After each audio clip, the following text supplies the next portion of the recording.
Hello, I'm Todd Phillips, the editor of Canadian Auto Dealer. We're here today with Jason Stein. He's a well-known automotive journalist and host of the popular radio show Cars and Culture on SiriusXM. Jason, thanks for joining us. Great to be with you, Todd. Thanks for having me.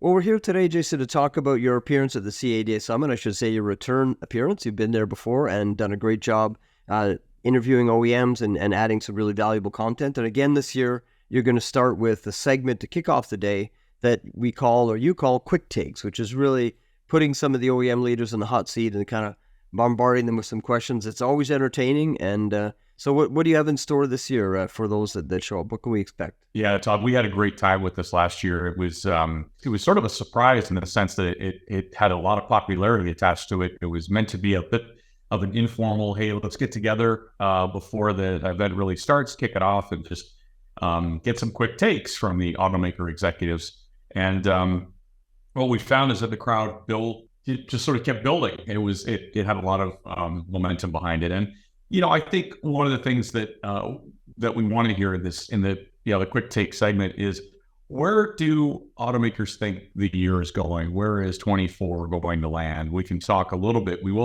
about where 23 ended up. And as well as I do, there are no shortage of discussion points, and this industry that continues to change on a regular basis just keeps fulfilling that promise. It has a tremendous amount of momentum to it. It is definitely an industry that is full of personalities. What I like about the quick take segment is that you really get a chance to see the personalities of the automaker executives come out.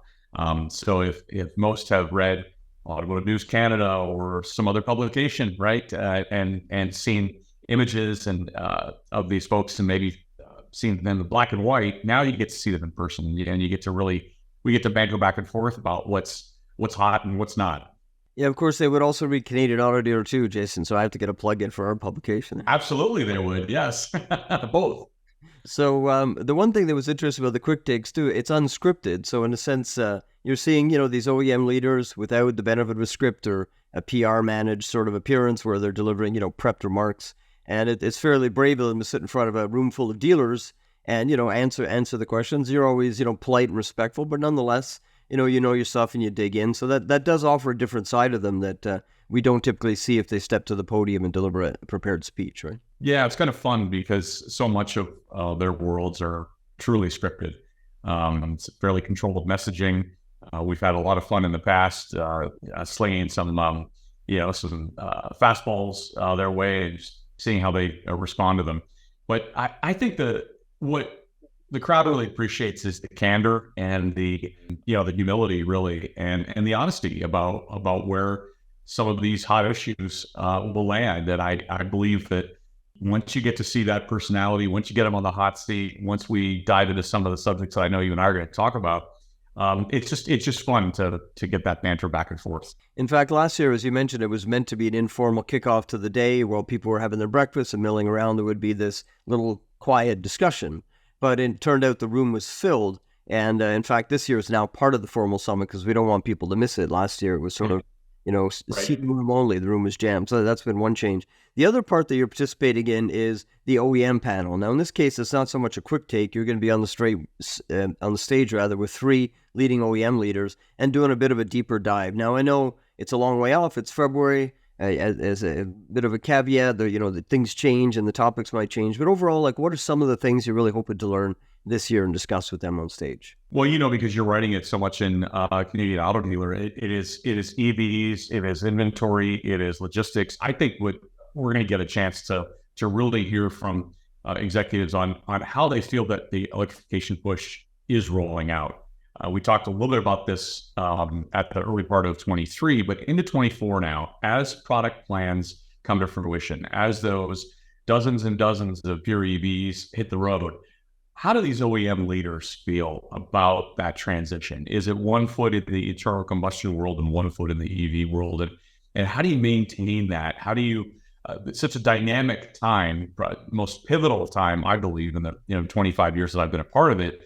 How do you keep momentum on one side of new burgeoning business while also keeping the bread and butter side of your business rolling? And I think from an EV perspective, infrastructure and a readiness side, we're going to want to hear about that. We're also going to want to hear about logistics and inventory. One of the problems that won't go away here clearly over the course of the next number of months is the practical side of getting vehicles to the right places. And we talk about the border issue with Mexico, and I also host another podcast that deals with the Suppliers Association. And then this has become an enormously painful point for them, in that the holdups at the border are creating chaos as it relates to getting the right parts and the right vehicles to the right places. So how are they dealing with that?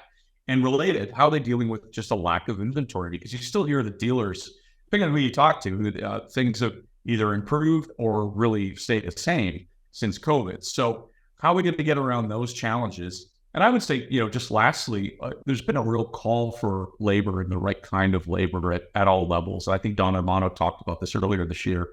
How do you get the right people in the right places in order to make your businesses run the most effectively? And that's just not obviously at the dealership level or even the supplier level, but Don really talked about how it's at the OEM level as well, and making sure that the workforce is engaged and focused. And now that we've kind of gone back to a more semblance of reality about 2019, if you will, what does that look like in trying to build out your team? And I think what a lot of people really liked last year was when we talked about leadership and lessons learned on leadership. And that was part of the quick take segment. But I think we can extend that a little bit more into the more formal panel, just to hear about the evolution of these car companies.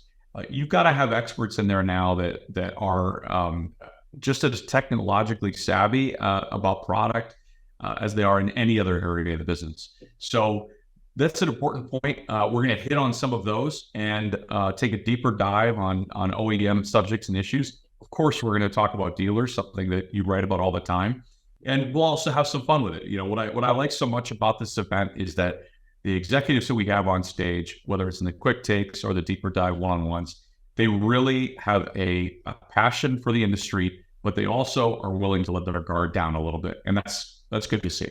You mentioned I probably shouldn't say this at risk of jinxing it, but it could be that 2 of the 3 panelists this year are going to be female heads of OEMs, which would be a change from other events in the past, and this sort of ties into the comment you mentioned earlier about Don Romano, maybe the changing workforce overall. There's a lot of push for more diversity, in all aspects of the automotive industry, including, the makeup, the ethnicity of the industry and gender makeup. So that's another topic I'm sure that may come up as well. Yeah, and what I would tell you is that 20 years ago, I was part of an effort to really raise the profile of female executives in the industry, and most really proud of what we did. If you don't mind me mentioning Automotive News again, but at Automotive News, we identified the 100 leading women in the auto industry, and it was a landmark event that then subsequently turned into an annual thing. But more importantly, we really wanted to put a spotlight on leaders who were in the industry at that level, female executives who were excelling. Diane Craig comes to mind because she did go from Canada to the United States, and there are numerous examples of that. But to see that kind of leadership now, and really at some point, as Mary Barra has said, for this not to be a conversation point at some stage, I think is a critical benchmark in how far this industry has really evolved over the course of the last 2 decades. So that'll be great if that happens. That'll be wonderful. We can address it, and we can celebrate it. Yeah, I just had a conversation the other day with someone who gave me some statistics saying about 27% of the workforce in Canada is made up of women right now. So still a ways to go. It's a lot better than it was, but certainly nowhere near parity, right, in terms of the profile. So right. So that's be interesting to hear the take from the OEM leaders about their workforce, their labor, what that looks like, even in terms of the next generation of talent, the skills that are going to be needed to really power the auto industry going forward. That's something that's always on my mind as we see the evolution of things like AI and ChatGPT and other tools coming into the marketplace. Just what does that worker of the future look like, both in dealerships and even at the OEM level? So lots to mind in your session with the OEM leaders. Yeah, and to that point, I think it'll be critical to bring up AI. It's a little bit of a moving target. There are many dealers who don't know what to do with it or how it's going to change the way that they're working. But what I would say is that technology is at a point now in the industry at all ends of it that is more sophisticated than we've ever known it before. And I'll be really curious to hear how the automaker executives feel about something like ChatGPT or AI. Well, great. I don't want to steal too much of your thunder because we definitely want people to show up at the summit. It's going to be February 14th, Valentine's Day in Toronto at the Metro Toronto Convention Center. Back in person.